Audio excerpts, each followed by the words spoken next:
కేంద్రంలో national democratic alliances కు బలం తగ్గితే మద్దతు ఇస్తానని నేరుగా వైసీపీ అధినేత జగన్ తెలిపారు.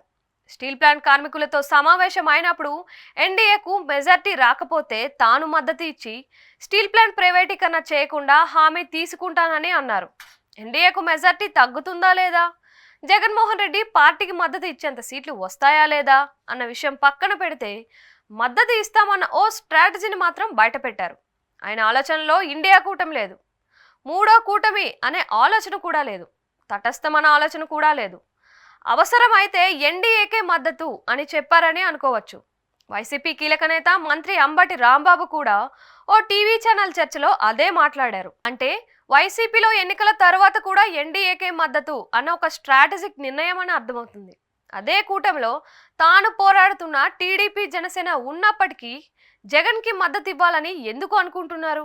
2014 నుంచి వైఎస్ఆర్సీపీ తన విధానాన్ని బీజేపీకి దగ్గరగానే ఉంచుకుంటుంది.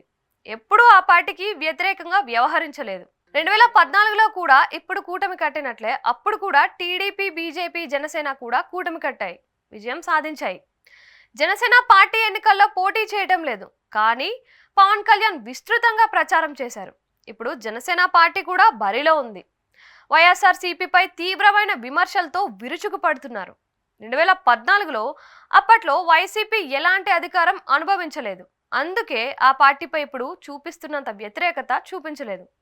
కానీ బీజేపీ కేంద్రంలో అధికారంలో ఉండడంతో వైఎస్ఆర్సీపీ కూడా బీజేపీతో సన్నిహితంగా ఉంది. కారణం ఏదైనా జగన్మోహన్ రెడ్డితో బీజేపీ పెద్దలు సన్నిహిత సంబంధాలు నేర్పుతున్నారు అన్న ఉద్దేశంతోనే టీడీపీ కూటమి నుంచి బయటకు వచ్చిందన్న విశ్లేషణ కూడా వచ్చాయి.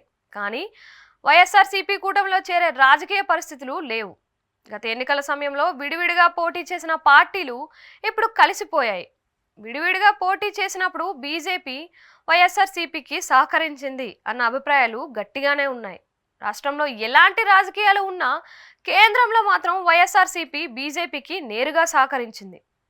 బీజేపీకి లోక్సభలో తిరుగులేని మెజార్టీ ఉన్నా రాజ్యసభలో మాత్రం మెజార్టీ లేదు. వైఎస్ఆర్సీపీ సభ్యుల మద్దతుతోనే దాదాపుగా ప్రతి కీలక బిల్లును నెగ్గించుకున్నారు. బీజేపీ అడగాల్సిన అవసరం కూడా రాలేదు. వైఎస్ఆర్సీపీ మద్దతుగా ఎప్పుడూ రెడీగానే ఉంది. వివాదాస్పదమైన సిఏఏ, రైతు చట్టాలకు కూడా మద్దతు తెలిపారు. అయితే ఖచ్చితంగా వైసీపీ ఎంపీల మద్దతు అవసరమైనప్పుడు రాష్ట్రానికి కావాల్సిన ప్రత్యేక హోదా, ఇతర అంశాలపై డిమాండ్ చేయలేదు అన్న విమర్శలు వైఎస్ జగన్పై ఉన్నాయి. లోక్సభ ఎంపీల గురించే ఆయన చెబుతున్నారు, కానీ రాజ్యసభ ఎంపీల లోటు వచ్చినప్పుడు రాష్ట్ర ప్రయోజనాల కోసం డిమాండ్ చేయలేదని, దానికి కారణం బీజేపీతో ఆయన విభేదించే పరిస్థితి లేకపోవడమే అని టీడీపీ వర్గాలు విమర్శిస్తున్నాయి. ఏపీలో ఇప్పుడు వైసీపీని ఓడించడానికి టీడీపీ, బీజేపీ, జనసేన కలిసింది. అయినా బీజేపీపై పల్లెత్తు మాట అనటం లేదు సీఎం జగన్. పైగా ఢిల్లీలో బీజేపీకే మద్దతు ఇస్తామన్న సంకేతాలు పంపుతున్నారు. తమ పార్టీని ఓడించడానికి కూటమిగా ఏర్పడిన పార్టీని విమర్శించకుండా తాను మద్దతుగా ఉంటానని చెప్పడం వైసీపీ పొలిటికల్ స్ట్రాటజీలో ఏదో లోపం ఉన్న అభిప్రాయానికి వచ్చేలా చేస్తుంది. రేపు ఢిల్లీలో ఎన్డీఏ కూటమి అధికారంలోకి వస్తే అందులో టీడీపీ, జనసేన భాగంగా ఉంటాయి. ఆ సమయంలో తనకు రాజకీయంగా ఇబ్బందులు ఎదురవకుండా ఉండడానికే బీజేపీతో సాఫ్ట్గా వ్యవహరిస్తున్నారు అన్న విమర్శలు ప్రతిపక్ష పార్టీల నుంచి వస్తున్నాయి. జగన్మోహన్ రెడ్డిపై పలు రకాల కేసులు ఉన్నాయి. ఆ కేసుల భయంతోనే ఆయన ప్రజలు ఇచ్చిన అధికారాన్ని ఇలా ఉపయోగిస్తున్నారని విమర్శలు గుప్పిస్తున్నారు. ఏపీలో ఏ పార్టీ గెలిచినా ఎన్డీఏకే మద్దతు అనే ప్రచారం బీజేపీ పొత్తులు పెట్టుకోక ముందు ఉంది. అంటే వైసీపీ ఎంపీ సీట్లు గెలిచినా, టీడీపీ ఎంపీ సీట్లు గెలిచినా బీజేపీకే మద్దతు ఇస్తామని అర్థం. అయితే అది బీజేపీ ఓ పార్టీ కూటమిలో చేరక ముందు.